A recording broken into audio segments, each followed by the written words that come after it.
ഛത്തീസ്ഗഡിൽ നിരവധി ആക്രമണങ്ങൾക്ക് നേതൃത്വം നൽകിയ CPI മാവോയിസ്റ്റ് ജനറൽ സെക്രട്ടറിയും പിടികിട്ടാപ്പുള്ളിയുമായ ബസവരാജു എന്നറിയപ്പെടുന്ന നമ്പാല കേശവറാവു ഉൾപ്പെടെ 27 മാവോയിസ്റ്റുകളെ സുരക്ഷാസേന ഏറ്റുമുട്ടലിൽ വധിച്ചതോടെ മാവോയിസ്റ്റ് വേട്ട പുതിയ തലത്തിലെത്തും. ബസവരാജുവിനെ കൊന്നതോടെ മാവോയിസ്റ്റുകളുടെ അടിവേര് ഇളകുമെന്നാണ് കേന്ദ്ര സേനകളുടെ വിലയിരുത്തൽ. ബസ്തർ മേഖലയിൽ 2 ദിവസമായി തുടർന്ന ഏറ്റുമുട്ടലിൽ സംസ്ഥാന പോലീസിന്റെ ജില്ലാ റിസർവ് ഗാർഡ് അംഗം കൊല്ലപ്പെട്ടതിനു പുറമെ ഏതാനും സേനാ അംഗങ്ങൾക്ക് പരിക്കേറ്റെന്നും പോലീസ് അറിയിച്ചു. നക്സലിസത്തെ ഉന്മൂലനം ചെയ്യാനുള്ള പോരാട്ടത്തിലെ നാഴികക്കല്ലെന്നാണ് ഏറ്റുമുട്ടലിനെക്കുറിച്ച് കേന്ദ്ര ആഭ്യന്തരമന്ത്രി അമിത് ഷാ വിശേഷിപ്പിച്ചത്. മുതിർന്ന മാവോയിസ്റ്റ് നേതാവിന്റെ മരണം ആഭ്യന്തരമന്ത്രി കൂടിയായ ഉപമുഖ്യമന്ത്രി വിജയ് ശർമ്മ സ്ഥിരീകരിച്ചു. ഈ വർഷം ഇതുവരെ സുരക്ഷാസേന 200-ലധികം മാവോയിസ്റ്റുകളെ വധിച്ചു.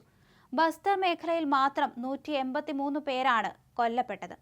രാഷ്ട്രീയമായി സംഘടനയെ നയിക്കുന്നതിന് പകരം സായുധ പോരാട്ടത്തിൽ ശ്രദ്ധ കേന്ദ്രീകരിച്ച വ്യക്തിയാണ് ബസവരാജു. അതുകൊണ്ട് തന്നെ ബസവരാജുവിനെ വകവരുത്തിയതോടെ ഛത്തീസ്ഗഡ് ഉൾപ്പെടെ 4 സംസ്ഥാനങ്ങളിൽ മാവോയിസ്റ്റ് രക്തച്ചൊരിച്ചിലിന് അറുതി വരുമെന്ന വിലയിരുത്തലിലാണ് സർക്കാർ. നാരായൺപൂർ, ദന്താവാഡെ, ബിജാപൂർ, ഗോഡാഗാവ് എന്നിവിടങ്ങളിൽ നിന്നുള്ള ജില്ലാ റിസർവ് സംഘങ്ങളുടെ നേതൃത്വത്തിൽ മാവോയിസ്റ്റ് ശക്തി കേന്ദ്രമായ അബ്ദുൽ ചമദ് മേഖലയിലായിരുന്നു ഏറ്റുമുട്ടൽ. വൻതോതിൽ ആയുധങ്ങളും ഇവരിൽ നിന്ന് പിടിച്ചെടുത്തു. മാവോയിസ്റ്റ് വിരുദ്ധ നടപടിയിൽ 3 പതിറ്റാണ്ടിനിടെ ആദ്യമായിട്ടാണ് ജനറൽ സെക്രട്ടറി റാങ്കിലുള്ള നേതാവിനെ വധിച്ചതെന്നാണ് വിലയിരുത്തൽ. അരനൂറ്റാണ്ടായി രാജ്യത്തെ മാവോയിസ്റ്റ് പ്രവർത്തനങ്ങളുടെ പിന്നിൽ പ്രവർത്തിച്ചയാളാണ് ബസവരാജു. ഛത്തീസ്ഗഡ് സർക്കാർ തലയ്ക്ക് 1 കോടി രൂപ വിലയിട്ടിരുന്നു. 3 തലങ്ങളിലായുള്ള സുരക്ഷാ സംഘത്തിന്റെ ഒപ്പം വനത്തിനുള്ളിലാണ് ഇയാൾ കഴിഞ്ഞിരുന്നത്. സായുധ പോരാട്ടത്തിലും ഒളിപ്പോർ യുദ്ധതന്ത്രങ്ങളിലും വിദഗ്ധനായ ബസവരാജുവിന്റെ വർഷങ്ങൾ പഴക്കമുള്ള ഏതാനും ഫോട്ടോകൾ മാത്രമാണ് കേന്ദ്ര ഏജൻസികൾക്ക് പോലും ഉണ്ടായിരുന്നത്. ആന്ധ്രയിലെ ശ്രീകാക്കുളം ജിന്നയ്യപ്പോട്ട് സ്വദേശികളായ ബസവരാജുവിന് 70 വയസ്സുണ്ട്.